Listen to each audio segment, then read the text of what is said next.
Thank you all so much for coming out tonight to this Zoom workshop on marketing. So I'll do a presentation for about 20 minutes just on some Google Slides, and then we'll have a Q&A, and I'd love to hear just what questions you have about marketing, what you're interested in, what you want to know more about.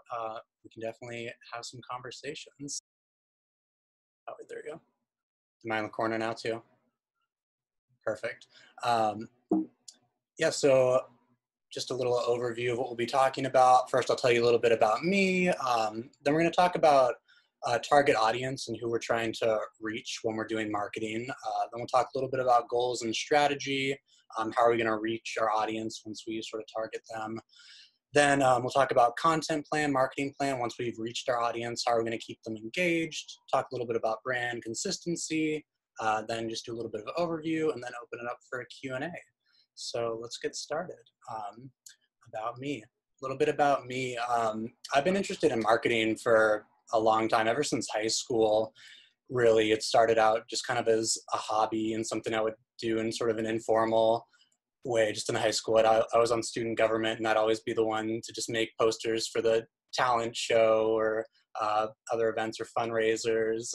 So I've just always enjoyed doing that, making Facebook events and posting on social media about different things that are going on. So it sort of started in high school for me. And then I got to Gordon and I doubled in theater arts and communication arts. And as a student, I had a theater marketing job. I was one of the student marketing coordinators for the theater department. So I did a lot of sort of poster coordination and videos, hanging posters around campus, just a lot of different things, some guerrilla marketing on campus. So I did that my sophomore year. So just started in that position and continued that to my senior year and just did a bunch of different things on campus. When I was in college, I worked as an office intern at Improv Boston for 2 summers. The first summer I was there, I was just working sort of on their house staff. When you walked in, I would give you your tickets and do some front desk stuff. But then I was there for another summer and I was an office intern. So I got to work sort of in their back offices and dealt with some more ticket sales things and some light marketing, website design, auditing and things like that. So I did that for 2 summers. And then just a year ago, right after I graduated from college, I was the marketing and development apprentice at Gloucester's Stage Company. And so I did that for 4 or 5 months. So I helped with all the promotional stuff for their season. They did 6 shows. They did Barefoot in the Park, 39 Steps, Hamlet. So I did a lot of video stuff for them, posters, social media stuff, a lot of interviewing the actors and designers and making quick videos and sharing stuff on their Facebook and Instagram. So that was a really fun summer. And then, just back almost a year ago, now in September of last year, I got hired to work back at Gordon as the fine arts manager at Barrington Center for the Arts, which, if any of you don't know, is the arts building on campus. And so my job now consists of a lot of marketing for all the programs and event coordination and just making sure everything in the building is going well. I wear a lot of different hats down there and it's a lot of fun. We can go on to the next slide here. I'd say my 3 main areas of concentration would be 1, theater. I've been doing theater since I was 11 or 12, obviously majored in it at Gordon, and that was part of my marketing job. So I know a lot about marketing when it comes to promoting shows and productions and theater department. And then fine arts too, just over this past year, I've learned a ton about marketing for the gallery that we have in Barrington and different film events too, and just a lot of different fine arts events. And then digital content creation too, I'd say is one of my main areas of expertise. I'm always creating different graphics and stuff to post online, and I operate all the different social media channels we have for Barrington, and I did a bunch of that stuff at Gloucester Stage. So I'd say those are sort of my main areas. Not that I don't know about other areas too, but those are my main ones. And I think that a lot of marketing too sort of applies to, is, you know, cross-compatible with businesses, or if you're an actor and have to promote yourself. So I think a lot of this will be applicable. Yeah, so now I'll just go into a basic sort of overview for marketing just in general. And then I think in the Q&A, we can get into more specifics. If you have questions about maybe specific platforms or a business you might be running, we can definitely get to that. But this is just sort of some general guidelines, principles, plans that I like to follow when I'm working on a marketing plan for really any project. So 2 guiding principles. The first 2 things that I think you really want to establish are your mission and your vision. And I think it's really important not to mix these 2 up because they're very specific. So your mission is really the why, why people should care about what you're marketing, why people should care about your project. Because I always say, like I've written here, why should someone care about your product if you don't care yourself? So whatever it is you're doing, if you're, I don't know, starting a small business or promoting a show or promoting a department, I think it's really important to just have a mission statement somewhere on your website, on your social media, just a few sentences that say, you know, here's what my product or company is about. This is why it's important. This is why we care. I think you'll find a lot of websites have a whole section just on their mission statement. And then once you have a mission statement in place, it's really important to come up with a solid vision for your marketing plan, your company, and that's sort of the how. How are we going to accomplish, you know, what we state in our mission? How are we going to do this? What are we going to implement? How are we going to get this done? It's just important to organize a plan so that your vision can become a reality, and that everybody who's working on your team knows what this vision is, so that, you know, you're all working towards this one singular goal, and there's just this clarity amongst the group and amongst, you know, customers, consumers, about what exactly this product is, and, you know, why everyone's on the same page, why they should want to buy it or attend it, or, you know, whatever it may be. So yeah, now we can start talking about the first major point, target audience. Who are you trying to reach?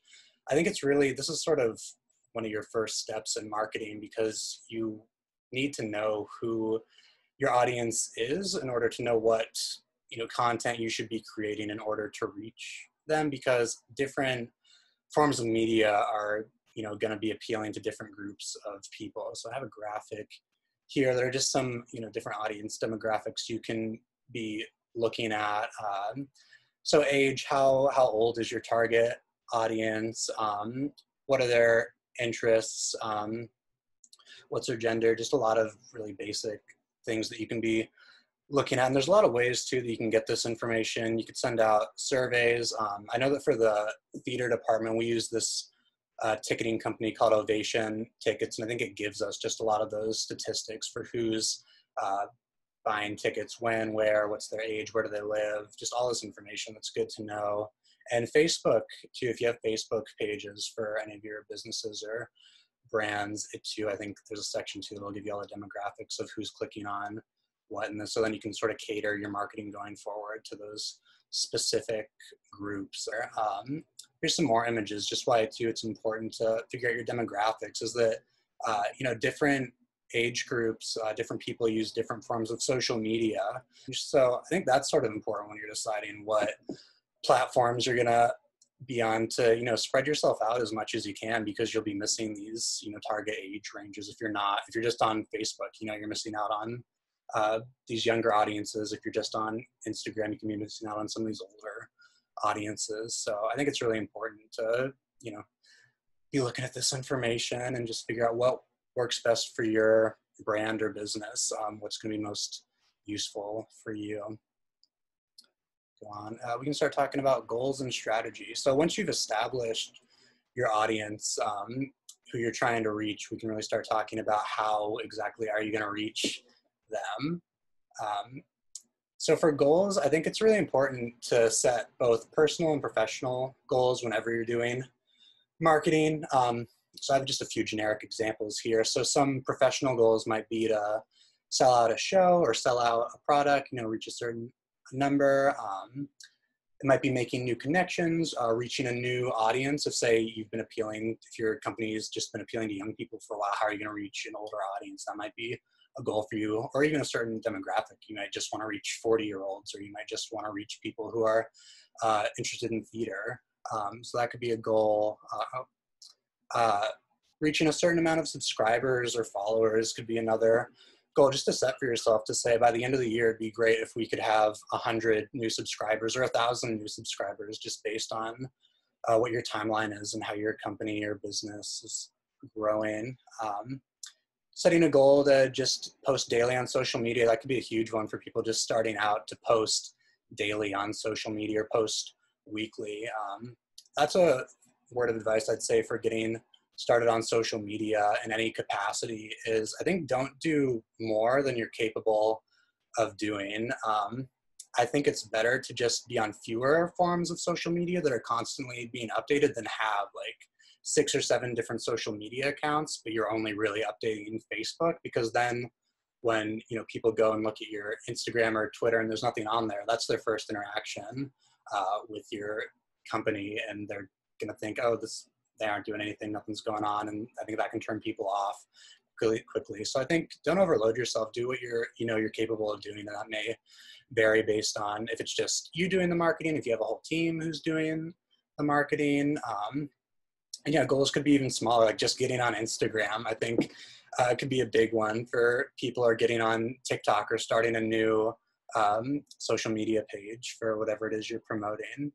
And then in terms of, personal goals, I think that, some of these could be personal goals too, but it could just be to, start promoting stuff online. You might have nothing, so just be getting your business online, starting an Instagram page. So they can be big and small goals, but I think it's just good to write them down or say them out loud or tell them to other people, just so this is a goal that I'm setting for myself or for my business, and I'm gonna accomplish it in this given time period. I think it's good to just have that accountability. Let's see, how am I doing on time? Yeah, so strategy, there's just sort of a general strategy. I'll talk more about a marketing plan in a second, which is more specific, but in general, when you're doing marketing, I'd say these are sort of the overall steps that you want to take. So step one, I'll just use theater as an example when I'm marketing a show, just because I think that's easy to use for reference. So if I'm marketing for a show, my first step will be to analyze past plans and then create a new marketing plan. I think it's really good to look back at past plans and see what worked well, what didn't work well, because then not to repeat the things that didn't work well, and then say, well, what can we try this time that's new? So analyzing and then creating a content plan, which I'll get into more details on about the content marketing plan in a second. Then for the second step, I'd say, is making sure you have all the tools that you need to succeed, making sure you have all the equipment, making sure you have a team put together who can help you execute your plan, making sure you have all your poster design materials, t-shirts, website, just that you have everything in place, so you're not in the midst of your plan looking to find all this equipment and you realize you don't have the stuff to do what you wanted to at first. And so then step 3, once you have everything in place, to execute the plan. And I'd say definitely when executing the plan, sort of make a schedule. I think I have a slide about that in a little bit, but set up a schedule, set up a time frame for when you're going to be getting things done, because I think it's really easy to make a list of all these things that you want to get done, but if you don't have sort of who's going to be getting it done, when's it going to be getting done, a lot of stuff can sort of fall to the wayside, and you can sort of overestimate what you think you'll be able to accomplish. So yeah, really making sure that your plan is realistic. Then step 4, even all that said, to be alert and adaptable in the midst of your marketing plan. So in the time when I've set up what the marketing plan is going to be to when, say, a theater production is going to open, just be alert during that time and see what's working well and what's not working well, and if we maybe need to adjust some deadlines, or if, say, I don't know, our promo video, that we film a first one and maybe it just isn't the quality that we want it to be, that we can quickly get another one out, or maybe reshoot some things, or maybe do some poster redesigns or edits. So just to be alert and adaptable. I mean, hopefully you won't have to make a ton of big changes in the midst of your plan, but you know, mistakes happen, accidents happen. So it's just really good to be flexible. And then step 5, which is kind of the same thing as step 1, you know, once the show's up, once the marketing's all been done, to sort of set a time to have a debrief meeting and talk about what went well with this marketing plan, what didn't go well, what maybe could have gone better given more time or resources, and just figure out what maybe the problems were and what was just maybe a problem because you didn't have all the resources, but you know what you need to do to make it go over better next time, and what were the problems that were like, this just didn't work in any context, we should never do this again, just so that next time you do a marketing plan can go over even better. Yeah, so now we'll get into the content plan, which is more the individual components of your strategy. So this sort of what I was talking about with the marketing plan. So when we're, say, preparing for a show, we have all the individual steps of what we're going to do and what different strategies we're going to try. Yeah, so I think the first sort of step you want to discuss is what content are we going to create? Are we going to be making digital content, print content? Are we going to be doing other things like meeting face-to-face with people, holding events, and leading up to our bigger event? Are we going to do some guerrilla marketing and have some things maybe around on campus or out in the community? And I think that good marketing plans really incorporate all 3 of these things. I think in the midst of a pandemic now, we're probably leaning more towards digital marketing, if not entirely digital marketing, for a lot of things, though. So it's definitely good to have options and different outlets for the content you're going to create. Yeah, digital content, I think that would include a lot of social media posts, photos, graphics, posters, videos, testimonials. For print, I'm thinking, you know, posters, brochures, flyers, road signs, anything that's sort of going to be given to people to take away from the event. Or if you have a business, what are they seeing when they walk in? What can they leave with? Or if you're promoting stuff in the community, what's going up around town, what are just like these visuals that people are seeing. And then let's see, oh yeah, what platforms are you going to be using? I think it's important to establish what are the social media platforms that you're going to be using. So when we're promoting a show, are we promoting it on YouTube, Instagram, TikTok? Are we doing it are we promoting it across all platforms, which is usually what we'll do for theater and for Barrington a lot. I'll post, you know, a similar post on Instagram, Twitter, and Facebook are our main 3. And there are some different sort of formatting principles that you have to take into account when posting to these different platforms. On Instagram, it's sometimes better to have things in the square format compared to Facebook. You can really have things at their full size. Or Facebook too, it's sometimes better to have things in a square video. And on Facebook too, you might cut a clip down from a longer YouTube video. I think Facebook 2-minute to 3-minute videos tend to do better. There's some stats I've seen on that. So yeah, just establishing what platforms you're going to use. And again, like I said earlier, just knowing what you can accomplish. I think there's no point in being on 10 different platforms if you know you're not going to use them. Just figure out what works well for you and what you have the time to do. I don't know why that did that. Yeah, and then creating a schedule.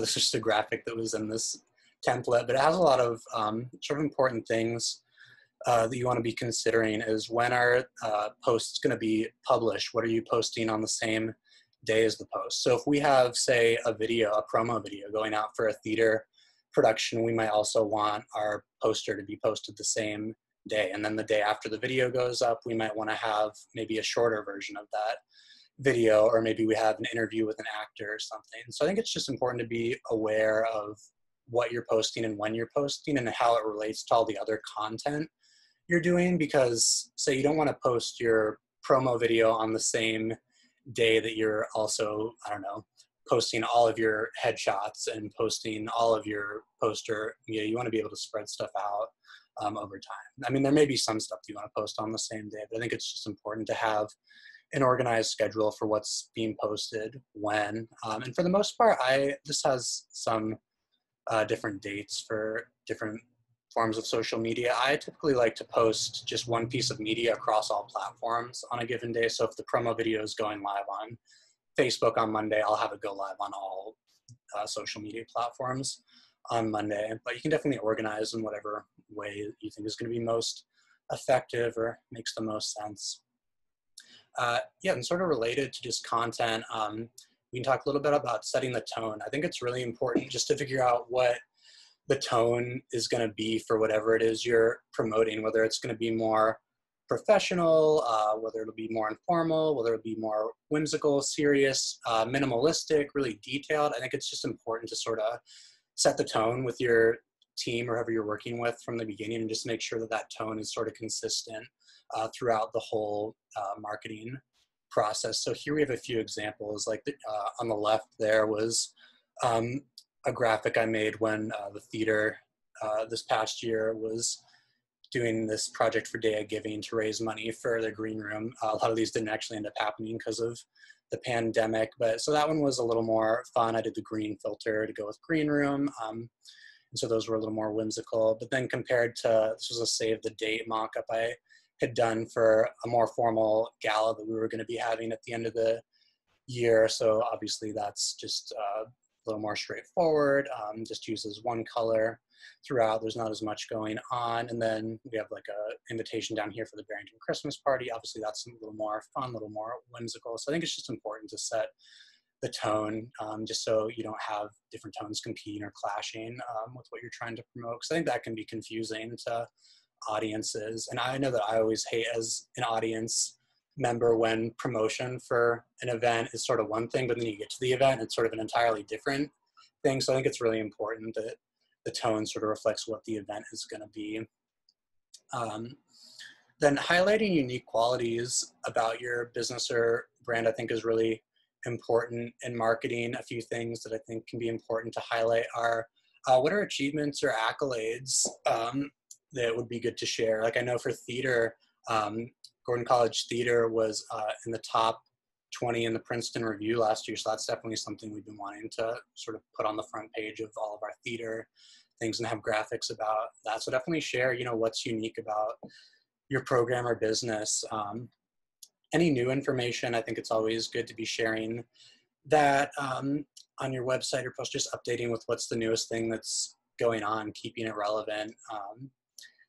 Just different connections, making it clear who contact people would be for the event, just making sure that that's clear. If there's any other fun connections, like if you're partnering with another business for an event, I think that's always good to share.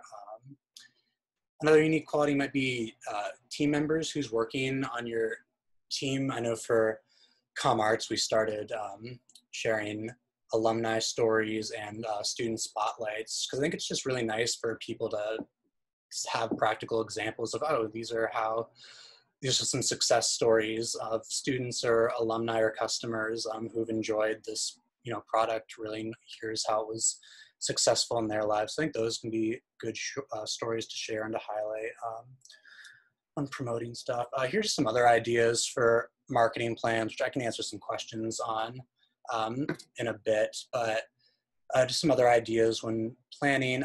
Analyze the competition, just look at what other brands similar to yours are doing, draw inspiration from that. Some brochures, high quality photos. I think that's really good to get high quality photos taken. What else? Buttons, t-shirts, always fun stuff to do. Quotes, and then I think I have some more examples just sort of that kind of stuff. I think the quotes are great when marketing different events. When we have a theater production wrap, I try to get a quote from if the school newspaper comes and reviews it, or even if some actors can give some quotes. I think it's great to just have some quotes available to give you an idea of what people are saying about the production or the business or the event. So these are some examples of quotes, and these are really easy to make too. You can make these in Photoshop or have a graphic designer do these pretty easily. Yeah, now I'll just talk about brand consistency, which sort of goes off of what I was talking about when planning. You want to keep things looking good.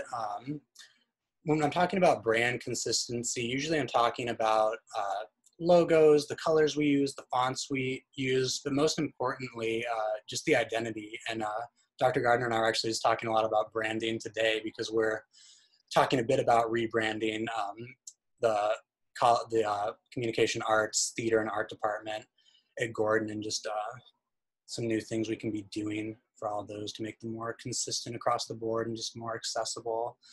So yeah, one thing that I'll do for brand consistency is just use the same font in a lot of my media. So you can see here, even though all these images are different, a lot of them use this similar font. And even if there's a different font for the title, I try to use this same font for all the information below. And this font's called Avenir. And you can use whatever font you want. I like to use one that's just sort of bold, simple, straightforward. Helvetica is also a good one. You can look up just a lot of like top 10 most used fonts, but I think it just makes a lot of your media look consistent across the board and just give it a really professional look. And then color too is super important. I think it's just really good to establish that brand recognition so that when someone, sees these blue posters, they know, oh, that's Gordon College Theater. They see the yellow, oh, that's Gordon College Art. Oh, the red, that's Gordon College Communication Art. So just incorporating color, not that everything that you make for your company has to stick to that color. I think you can play around with color a lot, and there's other ways to sort of have a brand consistency with logos and, like I was saying, with fonts and images. So there's lots of ways to accomplish that. But I think color, it's really good to just have some consistent brand colors that you do use, and you can have multiple different ones.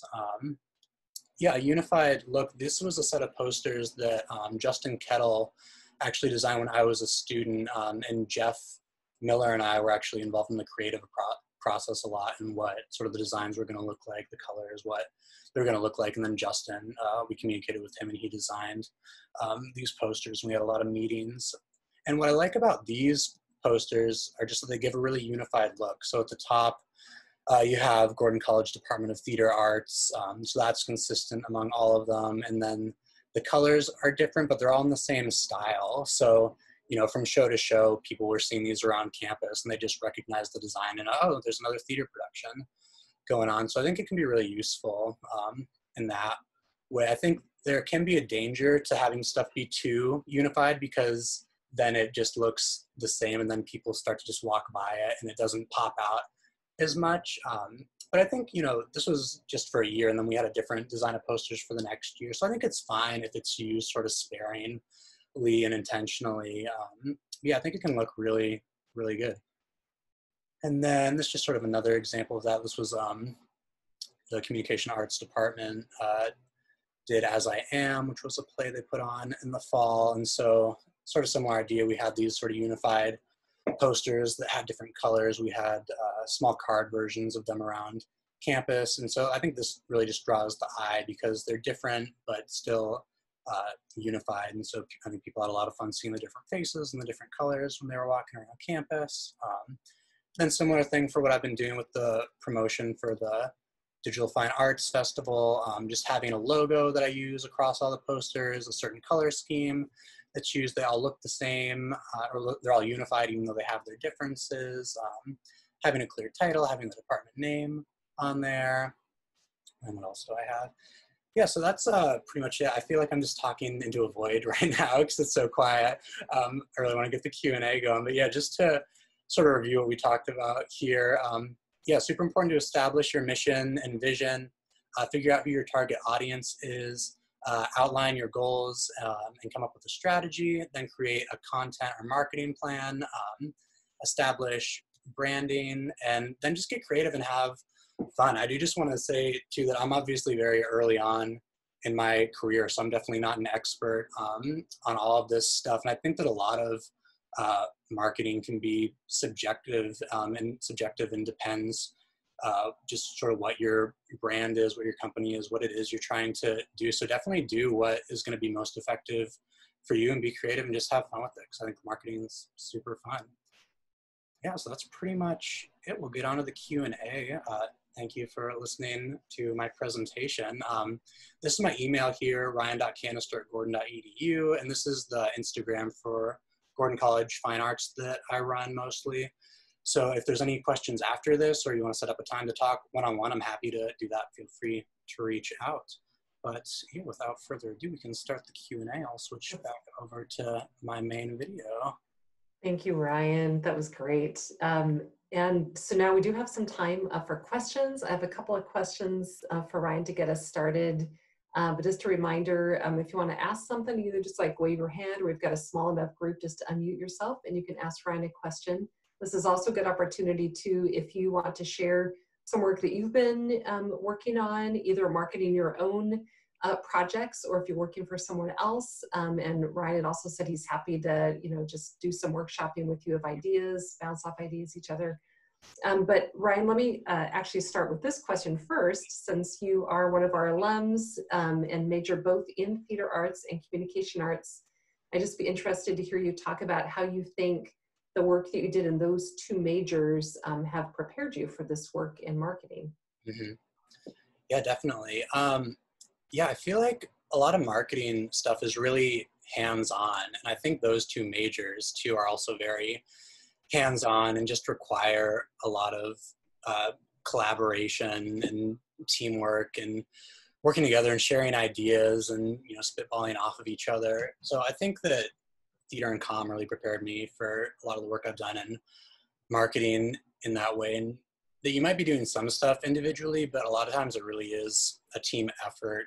And even if you're not working with a team too, just responding to how the community is engaging with your work and what's worked in the past and, where you might need to change some ideas. So yeah, I think just being collaborative and working in a team, I'd say it's really prepared me. I think specifically with theater too, just that I had the opportunity to do so much hands-on work in college, and especially just doing it in college, just that it was a safe space to sort of fail, I think was also very helpful.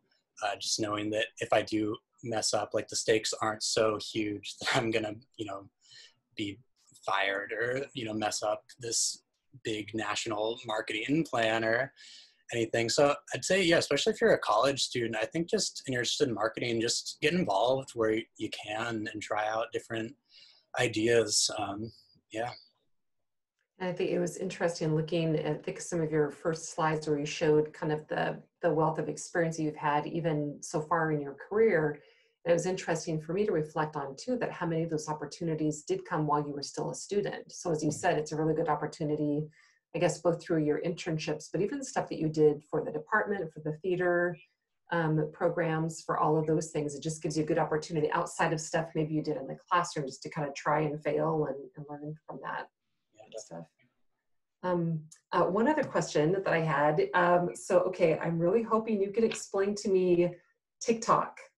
I know I'm getting up there in years, but help me figure it out. What is it, and like how would that play into the mix of social media strategies? Like why TikTok? What's up with TikTok is my question. Definitely. Yeah, TikTok. Man, how do you even describe TikTok? It's similar to Vine in that you can share short, like 30 to a minute long videos. And the appeal of TikTok too is it's really easy to add in music. So you can do different dances. It's very similar to Vine. So there's a lot of different, I don't even know how to explain TikTok. You can do, I don't know, some people just do like dance videos. Some people use it for more formal promotion. I guess there's definitely some companies that are on TikTok. Some people use it more for like short comedy videos. It actually might be getting shut down by the government soon, so I don't even know that it's the most successful social media platform to get involved with right now. But yeah, it's basically just short 60-second videos that can be sketches, could be music related things. You can do more graphic stuff. Yeah, I don't know if that totally answers the question. Yeah. Is there going to be, will there be a Gordon College TikTok soon? Yeah, I don't know. That's the hard thing, hopefully. Are you going to start it for us? There you go. Maybe. I know that Joe's going to be presenting on TikTok in a few weeks, so he can probably... Oh, you are? Serious? The more nitty gritty of TikTok and its effects in the world. Joe, can you answer my question? Or maybe you need to save it. Is this a teaser? Like we have to come back to get your answer about TikTok? I want to talk about TikTok when I present, but I will say, yeah, I think it is just those videos which sound simplistic, but I think it's what gets it going is that one sound can be used by other people.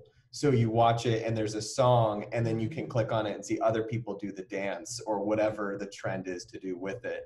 So that leads to a lot of like, I don't really know, snowballing of like ideas or funny bits or something where one person makes something, has a funny sound, has a cool song, and then another person can take it and use it. And then that links all of them and kind of makes it easier for people to interact with each other. Kind of like a hashtag, but I think the sound thing is what makes it really weird, which until you like see it in practice probably doesn't make sense, but you see a person doing something, you click on the sound, and then you can see a whole bunch of other people using that same sound, which is like kind of makes it the community thing that it is. And it has a really addictive algorithm for when you're scrolling, which I think is the other kicker that they have going for them. Okay, but I'm really wanting now to do TikTok. I want to see. I want to break out my funky dance moves. The Washington Post actually has a very successful TikTok, believe it or not, and he does a lot of. It's really bizarre. And at first I thought, oh, this is kind of dumb, but then he's taken off as one of the most popular ones, and it's a guy doing, and he explains like all sorts of weird. It's really interesting. But yeah, I'm eager to talk about it. In a few weeks, but okay, I am definitely coming for that one, Joe, because hey, you sold me on it. TikTok, Ryan, put it on your list. Fine Arts Manager. Yeah, it started as an app called Musical.ly, I think, where people would more just sort of lip sync to songs, but it's just evolved into way more. It's sort of like, retweeting or reposting too, only with videos, and you can add in a lot of effects and sound. Yeah, you really have to see it in action for it to totally make sense. It's sort of hard to explain. It caught my attention when the Uffizi Gallery in Florence started doing TikTok, whatever you do, call them TikToks or TikTok videos. Yeah, anyway, I got to get up to speed. Not to hog our conversation on TikTok, let me open it up to anyone else who has questions for Ryan. Yeah, please go ahead. Hi, I'm a jeweler. And I am late to the game with social media, probably because of my age. But I mean, I've been on it for quite a while. But as far as using as marketing, I'm kind of right now using the spaghetti method, just kind of throwing things out and seeing what sticks. And I don't feel like that's very quite the right approach to do. One of the things that I keep hearing about is, you should tell your story. People want to connect with you that way. I have been fighting that because I don't know, not to get into the reasons for that, but anyway, I guess it's something that I should embrace somewhat, and I'm just wondering if you can guide how to write a story. Is there like a format? Is there some place you can go to get a good format for it, or what I'm just little prompts, whatever? Yeah, sorry, I think I missed the first part too. What specifically are you? I am a jeweler. I make jewelry, silver jewelry. Yeah. Yeah, definitely. Anyway. Yeah, I mean, so in terms of storytelling, I feel like when we talk about marketing, you always hear that that we're storytellers, you want to tell your story, which I think is true. But I do think that you're right in the sense where I think that can get a little too vague at times. So when I think of storytelling, I just think of what are the practical steps that I can do to tell the story. So I think it can be as simple as just writing a short paragraph talking about maybe the history of the company or the history of just your experience in jewelry. I think that, it doesn't have to be like the super long essay. I think just, a brief paragraph, and then maybe just talking just about what are maybe some of the goals of the company, or just, what the company really enjoys doing, what makes it unique, what's unique to the company. Because I think that, if you get too complex, I think there's definitely a space for that, though. If you want to really get into a lot of details, I think you can definitely make a whole webpage that gets into like, here's the history, and like, here's everyone who's been involved, and here's like all this background. I think, I'm not saying don't do that. I think you can definitely do that, but I think there is a way too to just simplify it. And so I recommend just doing like a short paragraph, just talking about maybe a little bit about your background, or the background of the company. Yeah, just sort of like what its ideas are, what it represents, what maybe even what it means to you. Yeah, maybe just having a few images, maybe even just coming up with a tagline too, I think can be really effective if it's just something like high quality jewelry made well, or something that's, something along those lines. Is that helpful? Is there anything else I can answer? Yeah, no, that's good. I'm glad that it doesn't have to be too complicated, because sometimes I read people's stuff and it's like, I really don't care.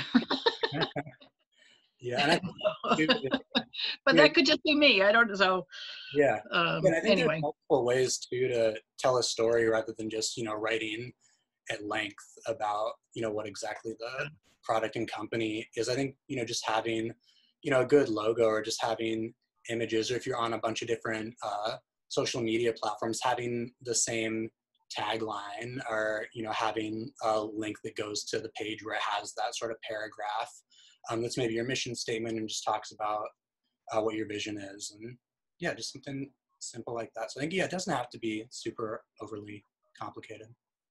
Great. I have one more little technical question. Yeah, definitely. You said on Facebook there was a well, you showed it, the demographics. Yeah. Where do you get to that? How do you Question. navigate to that point? So do you have a Facebook page, like a business? I do, Facebook? and I have a personal one, and I have my business Clapping Waves Studio. So yeah, I do have that. Yeah, let me see. Let me just pull it up really quickly and see if I can find where it is. I think, oh. Yeah, there it is. So if you go to your Facebook page, at the top, there's a bar that says page, inbox, events. There's a section for COVID-19 right now, manage jobs, notifications, and then there's one that says more. And so if you go to that more tab, you can click on that, and then there's another tab that says insights. Okay. And so then there you can be seeing page views, engagement, reach. Has a bunch of different buttons right there. And so I'm not exactly sure what all it has. Does have people? Oh yeah, it has some demographics too on age, it looks like, and gender. So yeah, if you just go to that, more, and then insights, there's a lot of different buttons you can play around with there. And then another thing too, quickly, just on Facebook and Instagram, there's also this feature that they have, which are called targeted ads, which are especially helpful if you're doing an event. If you do have some money that you want to invest, or your business wants to invest, you can pay a certain amount so that it will reach more people, and it will specifically target people in a certain category. So when I worked over at Gloucester, we did this a lot. And so if we had like a one night only show that we wanted to market to a specific age range, we'd use that a lot. So if we had a play that was about sort of coming of age, we'd target, 18 to 30-year-olds. If it was a show that had a female protagonist, we'd maybe market more towards a female audience in that age range. And then there's other buttons you could press too that were like, you can target to people who like theater or film or Shakespeare. So yeah, there's definitely a lot to play around with on that. I'm sure YouTube has a ton of videos too that get into more to Facebook and Google Analytics and all that jazz. Great, thanks so much. Yeah, definitely. Any other questions for Ryan? Yeah, Sarah. Hi, so my name is Sarah. I am a upcoming double major in theater and comm arts, so that's very exciting. So what I'm doing right now is I have a summer internship at a mortgage broker facility. So I'm doing all of the social media marketing for a loan officer there, and I'm a little confused on how to get him a wider audience. Because specifically with mortgages, we have a very specific audience. We're looking specifically right now with how the market is between 40 and 55. That's kind of our demographic. But we're trying to branch out to reach more of those like first time home buyers. And I'm not totally sure how to reach that younger audience, because we have a Facebook, we have a LinkedIn, and we have an Instagram. I know how to work Instagram, but I'm not sure how to reach those people through Facebook and LinkedIn. Mm-hmm. Yeah, definitely. Yeah, I think that Facebook and Instagram, it might be worth looking into, especially if the business has a certain budget for marketing or social media. It might be worth looking into doing those targeted Facebook ads. And I think Instagram gives you the option to boost some posts. And I've done it on Facebook, like I was saying, where you can literally just, has like a lever where you can just move it to be 35 to 55, that age range. I don't know exactly how it works on Instagram. I haven't looked at that too much, and I'm not super sure on LinkedIn, but that'd be my recommendation in terms of like if you want to really like invest and get super analytical about it, to look into that. And you can do it for pretty cheap too. I think you sort of will get out of it what you put into it. So if you have, even $5 to spend on a boosted post, and you'd probably want to do it on a post too that is maybe, I don't know, an ad that's a young couple buying a house or something that has some information about the company. You'd want to maybe boost that post and set that age range for targeting, whether that's on Instagram or Facebook. And then, yeah, LinkedIn, I don't know as much about, but then just generally when running social media accounts, something that I think is helpful is just to follow other accounts that are, in that age range that you're looking for, or in a community you're looking for. So if there are other businesses in the area, I think it's a great idea to follow those businesses, follow your friends and family to just build that following, because I do think that I've seen people fall in the trap of they make all of the stuff, but then nobody's following the pages because they don't know about it. I think it's really important too to have your social media around the building. So I've made for Barrington, I've made a few different posters, or we have a TV monitor, we have a monitor in the lobby, and so I've made slides on that show our social media. So just having the social media names, whether it's on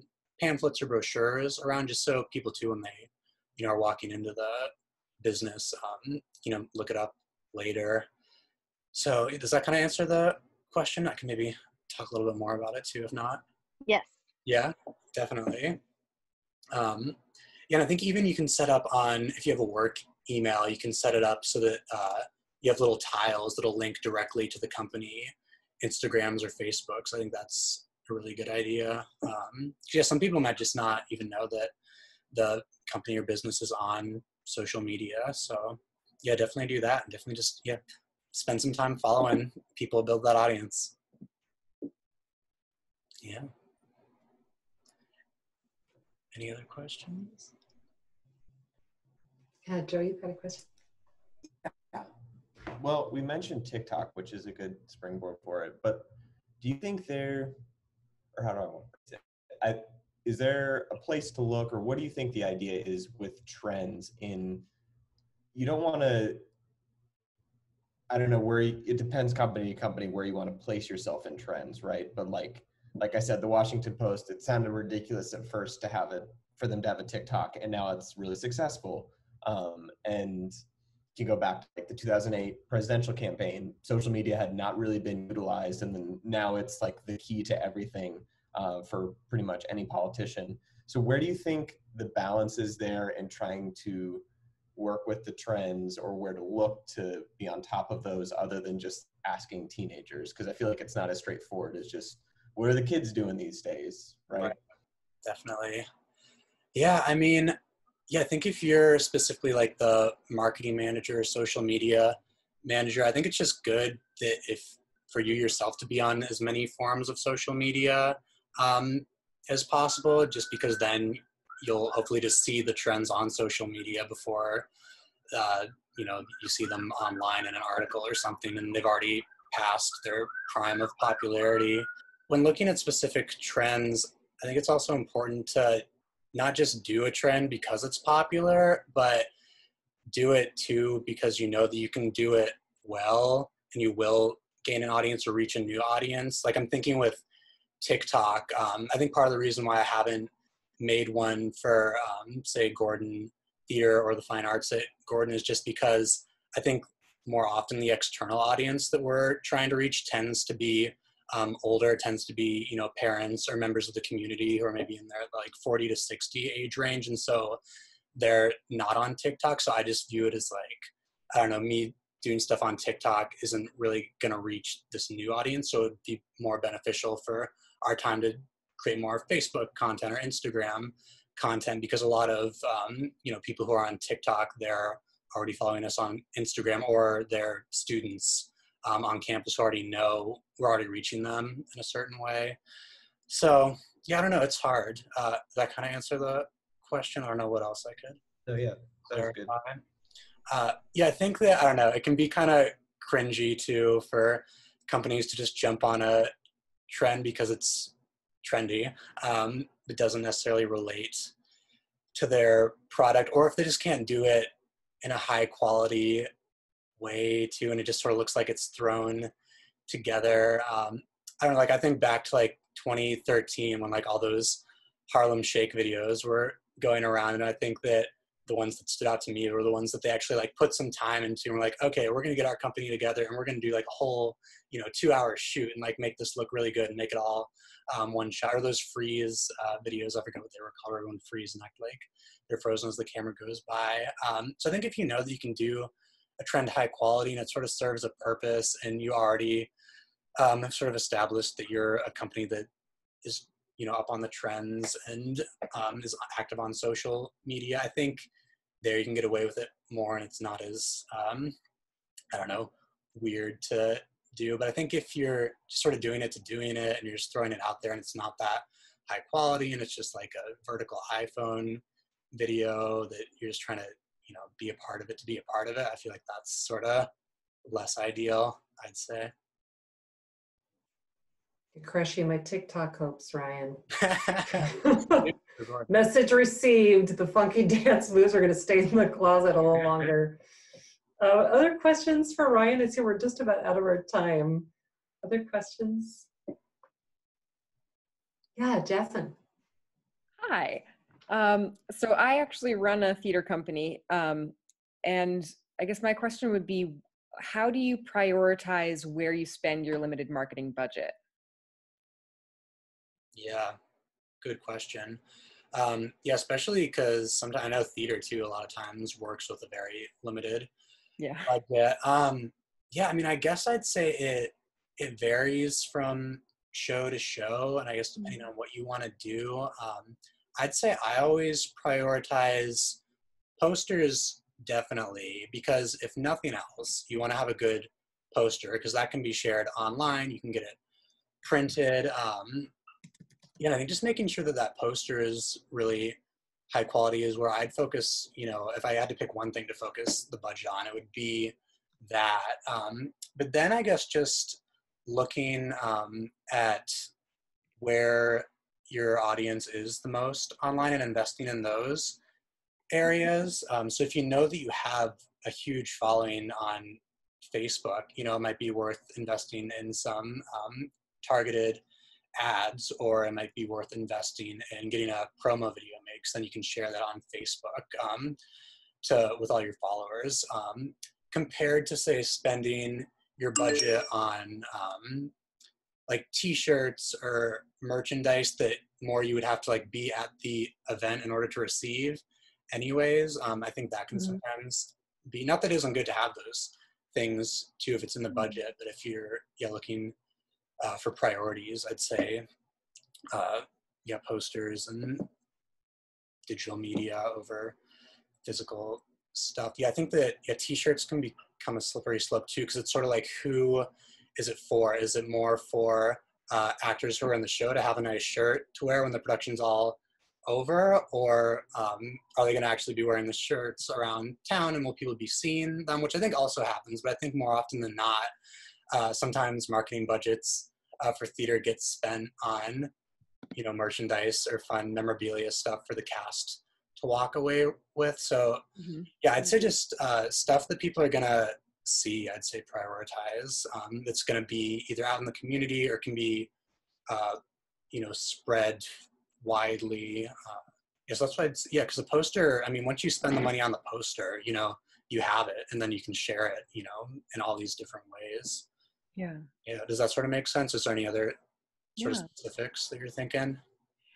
No, it's, we've been at this for a while, and just none of us is really a marketer by by trade or affinity. So we've been trying to figure this section of it out for a while. Yeah. Yeah, no, it's definitely a hard balance because you want to reach the highest amount of people while spending the lowest amount possible. So it's definitely a balance.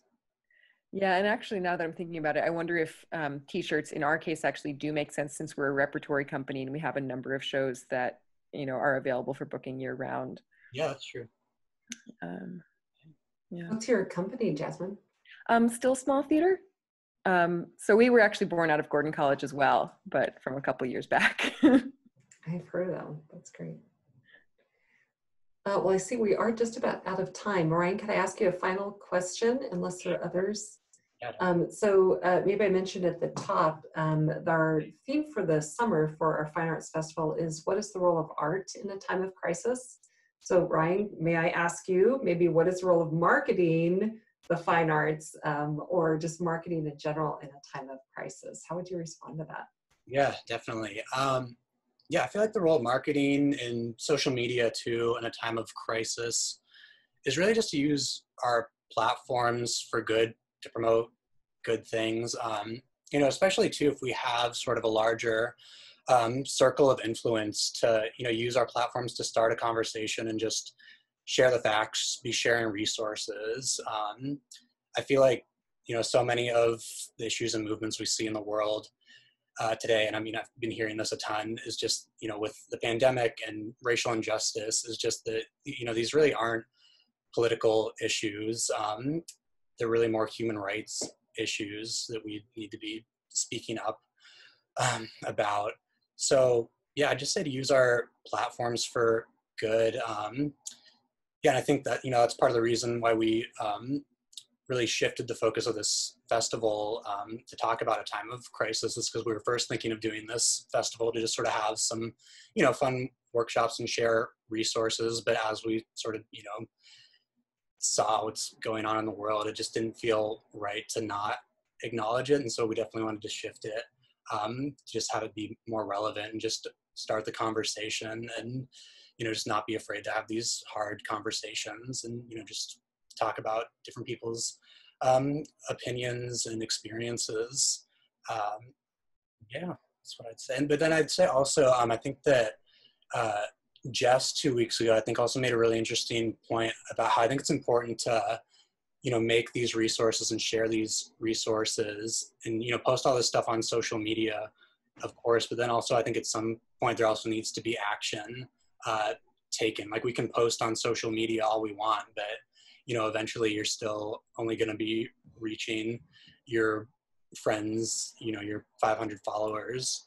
But that it's then important to take action and, donate, sign petitions, peacefully protest, reach out to your government officials who aren't following you on Instagram. And I guess too, I think it's also just important to know who you're posting for. If you're posting because you actually want to be sharing resources, making people aware of what's going on, sharing the facts, I think that's great. I think if you're posting more to be trendy and to make it appear like you're a good person who cares about what's going on, I think that's when it sort of becomes problematic. So I think just to be aware too, like, are you doing this for, the greater good, or are you doing this more for your own self-interests? I think social media and marketing, I think, is just huge in the world today. And I think we see a lot of big, companies being involved. Ben & Jerry's stands out to me right now as a huge company that's using their platform to just promote a lot of positive resources and speak out about injustice. So yeah, definitely Great. big in the world. Thank you, Ryan. Very, important. Any final words, any final thoughts or advice for us, Ryan, as we wrap up? Yeah, I had one thing I just wanted to share. I just wrote down a few useful tools that I think are good, especially if you're just getting started with social media and marketing. Just some useful tools that I use. Photoshop is one. Just programs that I use too.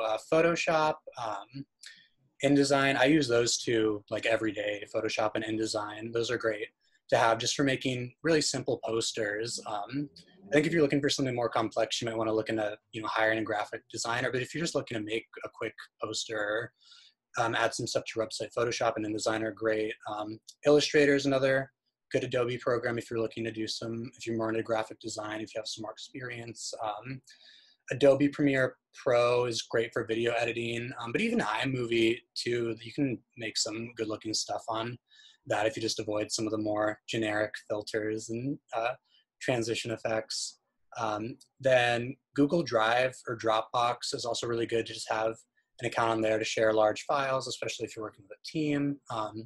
And then getting a portable hard drive too, I'd say if you're dealing with a lot of files, it's great to just have that to be able to dump files back and forth and posters and things like that. So yeah, those are just a few resources. I don't know what Adobe Creative Cloud is going for these days, but if you're a student too, there might be a way for you to get a license to the college. And Adobe Creative Cloud has all of those Adobe programs in it. So could definitely be worth looking into if you're thinking of being in marketing for the long term. Yeah, there's just some resources and tools. Yeah. Great, thank you, Ryan. Questions or anything? Great.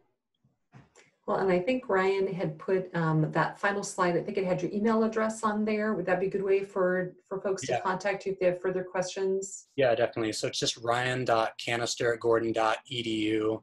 And this whole session is going to be recorded and uploaded within the next week at gordon.edu/fineartsfest. So you can go back and look at those slides or email me and I can send you the slides, or I'd be happy to set up a one-on-one time if you have any more specific questions that you want to talk about. Yeah. That's great. Ryan, thank you for your time, for sharing your interest and expertise with us. Thank you all for joining us. And just remember, come back next week. We'll have our first theater session at Drew Cleveland. So Shakespeare in a Time of Crisis, 5 o'clock Eastern. And check in with Ryan. He'll be sending out those Zoom links and look for the announcements on all of those social media platforms that he's been talking about. Ryan, thanks again. Thanks to all of you, and have a good rest of your afternoon. Thanks so much. Have a good night, everyone. Bye, everybody.